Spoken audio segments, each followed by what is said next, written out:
Malone paid the shelter a visit. She joins us now in our studio with details on this. Paige.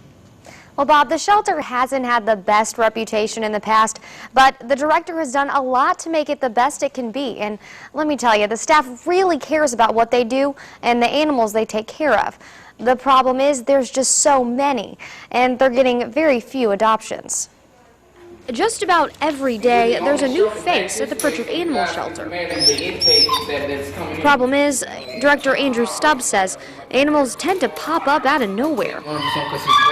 They come in after hours, after 4 o'clock, they'll drop them off. We come in the next morning, we don't know where they come from, so that's the main problem that we're facing. Stubbs says people leave animals tied to trees, in the shelter's dumpster, and this week, someone dropped off a whole litter of puppies at the shelter's front door in a duffel bag.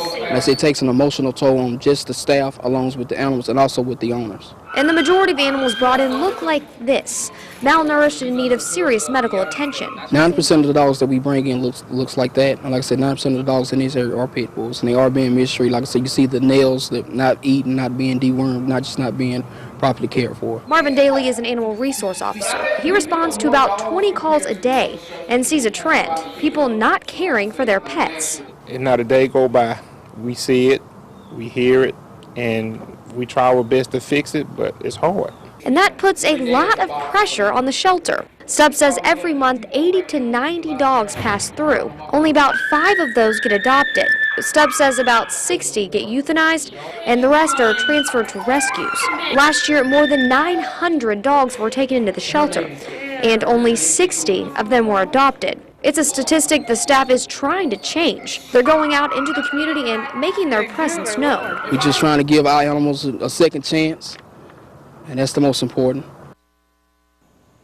Now, the shelter staff goes door to door to let people know about adoption days and rabies clinics, but it needs some help.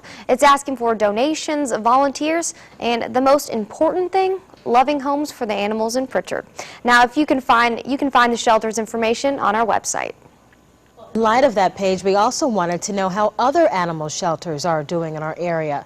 According to public record, the Mobile County Animal Shelter took in more than 5,400 animals last year. Of those, only 774 were adopted and 2,816 were euthanized.